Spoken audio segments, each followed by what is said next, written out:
for my money, one of the leading bands of recent years when it comes to the standard of like melodic heavy metal playing and melodicism. I know over the course of their last 2 albums particularly, a lot of people have really gone to bat to champion this band, but there's still plenty of folks who won't have heard them, so listen up. They're called Spirit Adrift. The record is called Ghost at the Gallows that they have released this month, and this band, they started off as like more of a doom thing, like when I first kind of got wind of them. They're kind of another promising act coming out of that kind of like post-Paul Bearer and Elder kind of boom and that kind of thing. But they've really found their calling by morphing into more like an all-out kind of heavy metal act, making that turn majorly on 2019's Divided by Darkness, and then for me, sort of crystallizing into its like most well-rounded form on 2020's Enlightened in Eternity. I fucking loved that record in particular. Elliot, you mentioned Thin Lizzy on the show more than I do, so you must love Spirit Adrift too, right? Oh yeah, all the albums are great, but particularly since Curse of Conception, which is still more that post-metal doom thing, but the last 2 in particular are just in that sort of new school of old school heavy metal. Yeah, they might be the number 1 progenitors of it going, because like Divided by Darkness into Enlightened by Eternity, just as a 1-2, the sound of like doom inflected heavy metal is just so sumptuous, and they might be my favourite of that entire bunch. And they've been releasing quite a lot of material the last few years, and it's just a sound that I'd never get bored of. And their songs are so full of life and energy and drama when necessary. They're the best.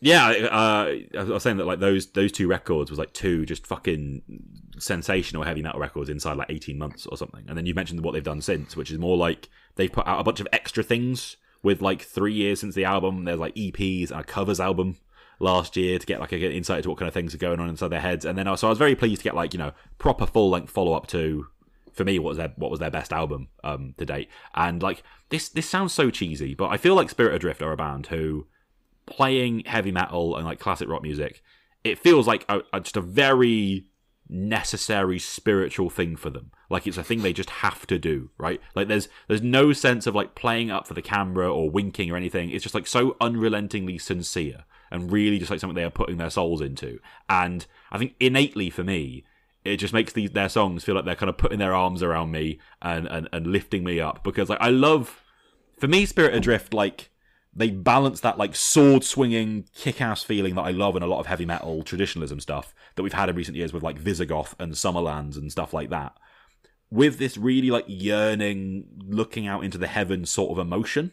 And I think this album is a very good example of particularly that kind of balance, because like Give Her to the River is a perfect example where the clean intro with those chords, it just makes me feel warm inside. Like I don't know what to tell you. Like there's just such a richness to that tone that makes those chords and that guitar playing feel so like comforting somehow. And then when it picks up speed into the galloping riff, it's still just like so feel good. And like the vocal line and the guitar melodies intersect, and it's like genuinely beautiful. Sam, did you get on with Spirit Adrift?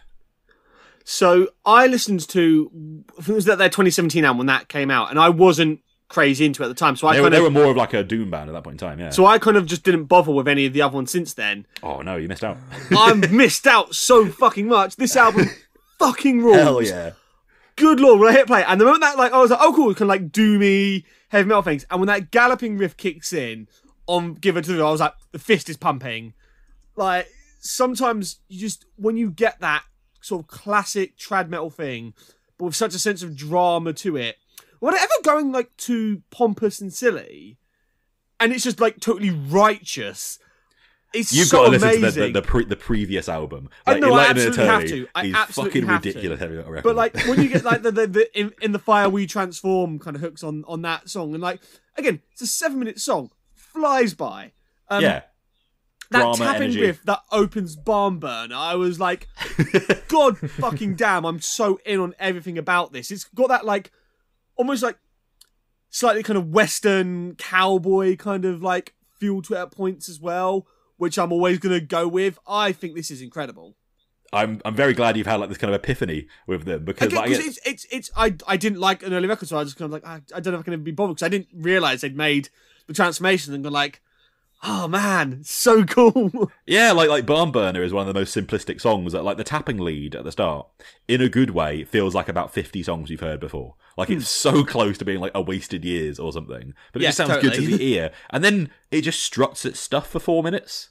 Just like a big fucking riff and like a big feel-good chorus hook with a go ahead and light your torches. Just remember, you'll be the next to burn. Yeah. Like fucking yeah. And then there's like that big low-end Metallica riff after that. That's like if you're disappointed by like I don't know the flabby song length on 72 seasons or whatever, like have a blast of this and it'll do it. And that's again like kind of the more like just sort of like you say righteous end of it. Nate has just such a great flair with like these kind of classic licks. So many parts where a song. Like a riff will transition into another one, and it will just make you instinctively pull a face, like, yeah, that's the one, or kind of lift you in some way. Like the harmony lead section in "Give Her to the River" is when they really get that feel right, that kind of stirring melodic yearning. They really do it so well. "I Shall Return" is another one for me that like that lovely like guitar accentuation in the chorus. It's just like it stirs my soul, "I Shall Return" is like you've heard "Crazy Train." Do you like Crazy Train? Literally, Crazy like Train. that riff. I was like, I've got proper Aussie vibes on that one from "I Shall Return," but it is so rocking in it. And they just have this like magical quality to balance like badass and kind of like slightly, I wouldn't say nerdy, but like that sort of fantasy element. And the way they straddle the line of those two things is just so cool. Like you mentioned Barn Burner, that's almost got like a medieval jaunt to it. But it kicks like British Steel era Priest. And then like Hangman's Revenge. The sort of Motorhead engine on that song. Like it's like that scene in Braveheart, but everyone's riding a chopper. It's just like chef kiss as a combination of things. Just being able to balance those two things at once. And it, like you say, it never feels remotely hokey with Spirit Adrift. There's no wink, wink, nudge, nudge. Like, oh, what if I stick my tongue out and throw the horns? It's just sincerely performed, expertly realised heavy metal of the highest order. And I don't even think this record is as good as the last two. Like, I think it's really great, but I would say it's a step down from those.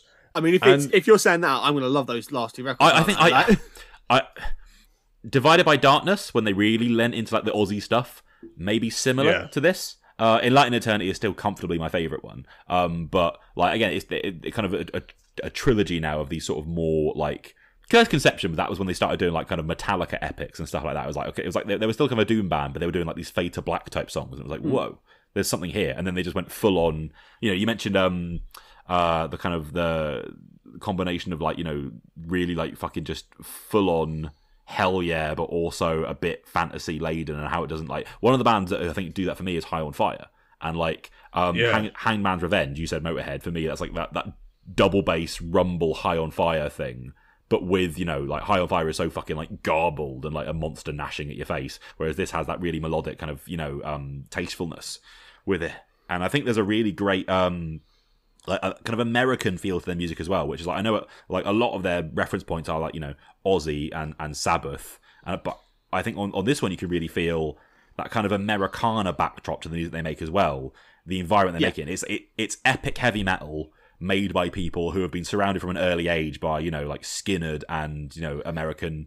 That's why I kind of dropped that the sort of the Western cowboy kind of like influence. Like, you can really feel that, and I think that's something that makes it sound cooler to me. Is that like, I'm always going to be a bit like, oh yeah, put a bit of Americana on something. Yeah, sure. You're going to sell and it it's to probably me. It's probably where they get that big fat sense of groove from as well for things like Death Won't Stop Me, which how are you going to turn that down? And that puts just kind of like this really big drive and purpose onto this like constantly just forward march, innately satisfying big riff. And I think again like Enlightened Eternity I think remains the one that has like invigorated me the most and had the songs I've not been able to get out of my head. But this one is very, very pleasing to like sit in and go, yeah, like heavy metal makes me feel good.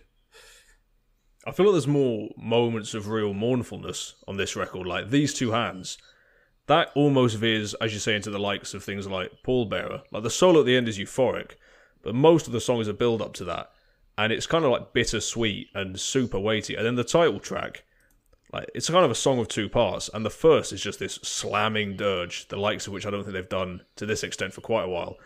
But then when that opens up, the Americana thing you mentioned is because it's like a space western Orion style ballet of the stars, and it ends the record on such a level of grandeur that you forget that earlier you're sat in your office chair pretending to rev your engine to Hangman's Revenge. It's like the journey it takes you to have both things, and yet you never feel like, okay, I'm on a journey in the way that, you know, Blind Guardian will slap you around the face that this is meant to be some kind of choose your own adventure story. Well, I think the album is really immersive in that way without being. I don't know if it's like, is it a concept album? Is there kind of anything like that? But I found myself kind It's of not like a concept album, no. No, but I found it was like there's a world I can kind of like feel like I'm a part of on this record. Yeah, so again, like the covers album they released last year, Sam, just to give you an idea of like what kind of stuff they've done. They had a cover of Everything Dies by Typo Negative, Hollow by Pantera, Escape by Metallica, Waiting for an Alibi by Thin Lizzy, Nasty Dogs and Funky Kings by ZZ Top. Like a really fucking cool selection of stuff. And I think, you know, an album like this is kind of what you get when you know, when that's your pool of influences. Yeah, right? when that is your pool of influences. So yeah, Spirit Adrift, Ghost of the Gallows, thoroughly recommended.